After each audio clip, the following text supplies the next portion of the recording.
izquierdo, tenemos por ahí, paquete izquierdo, definiría, proyecto de individual, de caminos,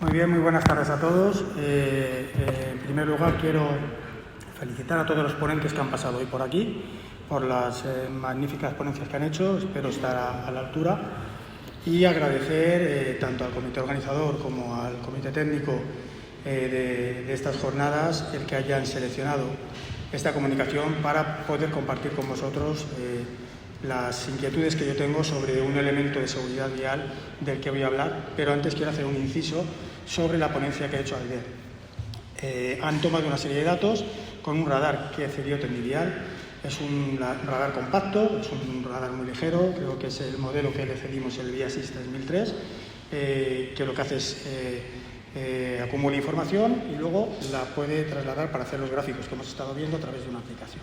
Es totalmente autónomo, va con una batería de 12 voltios y es un radar disuasorio, no sancionador.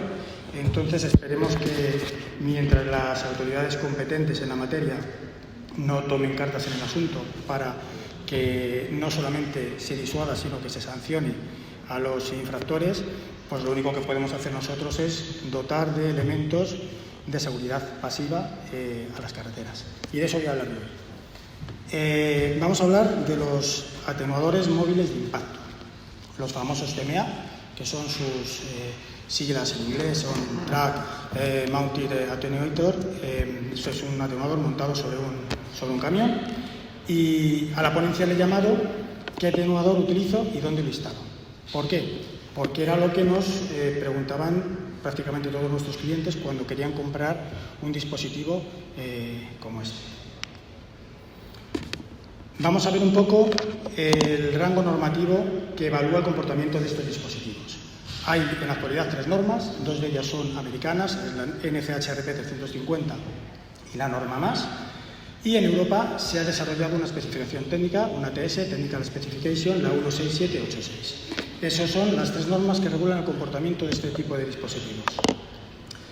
Todo esto empieza en Estados Unidos porque desde siempre han sido muy sensibles con la seguridad de los trabajadores de la carretera y empezaron a inventar artilugios para intentar proteger a los trabajadores que estaban realizando sus labores en los laterales de las carreteras. Entonces surgió la necesidad de regular el comportamiento de estos dispositivos. Por tanto, la primera normativa que surge es la NCHRP 350, normativa americana, que está vigente hasta el año 2016, en donde es sustituida por la normativa MAS. También es otra normativa americana que hace una asociación de carreteras americana, y lo que hace es que sustituye a la NCHRP 350, pero no la deroga. Eso es importante porque lo vamos a ver luego. En el 2016, por tanto, entra la normativa MAS, y en el 2018 Europa, a través de su Comité Europeo de Normalización, elabora una norma y la da un formato de especificación técnica. No es de obligado cumplimiento, pero en mayo del 2018 publica la especificación técnica TS 16786. Las especificaciones técnicas no se les aplica el criterio de status quo, es decir, no son de obligado cumplimiento, y cualquier país miembro del Comité Europeo de Normalización puede elaborar una norma propia. A los 3 años, el comité que ha elaborado esa especificación técnica tiene que decidir si la eleva a rango de norma, es decir, la convierte en norma europea de obligado cumplimiento para todos los países pertenecientes al Comité Europeo de Normalización, entre ellos España. La deja como especificación técnica, no es de obligado cumplimiento, y deja a cada país la libertad de o bien acogerla como norma o bien elaborar la suya propia, o la elimina simplemente.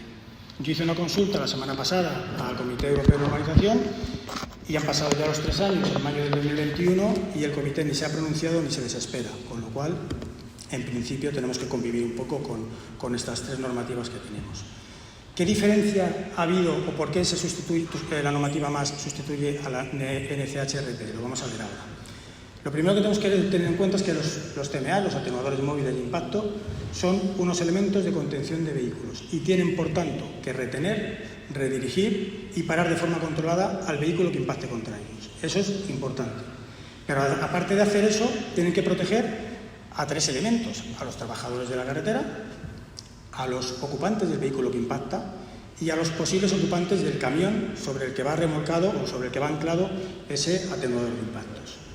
La primera norma americana que surge lo que hacía es que anclaba los atenuadores a camiones, tenían una masa inercial de 9.000 kilos, el conjunto entre atenuador y camión eran 9.000 kilos y los probaban. Se ensayaban y había unos criterios de aceptación y rechazo que homologaban o no el producto. ¿Qué ocurría? Teníamos todos los atenuadores que estaban probados con las mismas condiciones de contorno, pero surgieron nuevas necesidades en el mercado porque se querían emplear o camiones más pesados o camiones más ligeros para poder anclar los atenuadores. Y entonces entra la norma MAS, en donde ya hace una diferenciación y lo que hace es preguntar al fabricante de los atenuadores en qué camión puedo anclarlo, dígame usted el peso máximo y el peso mínimo, y yo lo voy a ensayar. Y además todas estas normas van muy en la línea de la norma europea de sistemas de contención de la AN 1317, porque todas intentan evaluar la severidad frente al impacto, es decir, cuánto de benévolo es este sistema si yo me tengo que impactar contra él y cuánto contiene o cuánto retiene, ¿vale? Por eso ensayan con vehículos ligeros y con vehículos pesados. Pues la normativa MAS, al igual que la normativa europea, lo que hace es preguntar al fabricante, coloca el atenuador sobre el vehículo más pesado que dice el fabricante y lanza un vehículo ligero.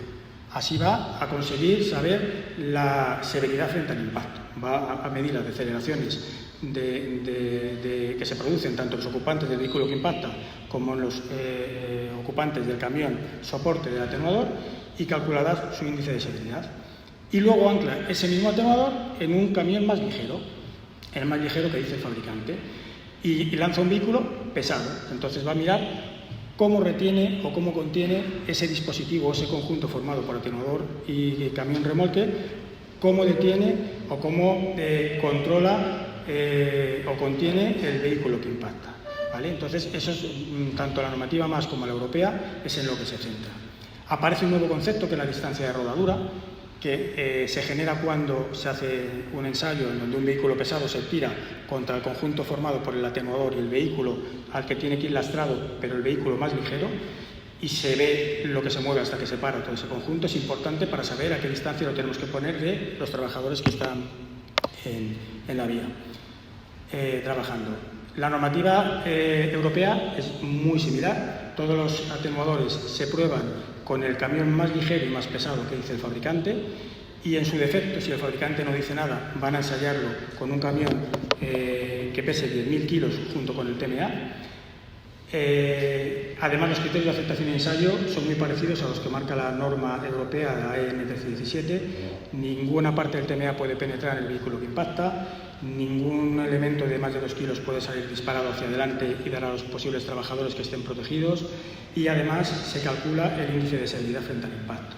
Es decir, que tenemos un índice de severidad A, B y C, siendo más favorables los atenuadores con un índice de severidad A que los que tienen el B o los que tienen el C, igual que los sistemas de contención. Quiero hacer un breve recordatorio de los niveles de contención que se utilizan en las normativas que estamos habituados a utilizar. En la primera columna es normativa latinoamericana, niveles de contención. La columna de en medio son niveles de contención de normativa americana y en la de la derecha niveles de contención de normativa europea. Recuerdo que en España se utilizan niveles de contención carreteras convencionales N2, es decir, los N1 no se emplean en carreteras de nuestro país. Por lo tanto, lo que sea TL2 debería utilizarse lo menos posible, y a partir de TL3 es donde podríamos empezar a utilizar estos atenuadores. Esto es una tabla que deberían utilizar las administraciones cuando exigen a una empresa de conservación que instale o que tenga un TMA para colocar en las carreteras. Lo primero que tiene que saber es qué normativa cumple. Si cumple la NCHRP 350 es válido, es decir, el que haya sido derogada por la MAS no significa que lo inhabilite para que pueda funcionar. Si no se ha modificado el atenuador y ha sido testado y homologado por esa norma es válido, pero tiene que ir anclado o tiene que tener una masa inercial de 9.000 kilos, es decir, el peso del atenuador y el camión deben ser 9.000 kilos porque así ha sido ensayado.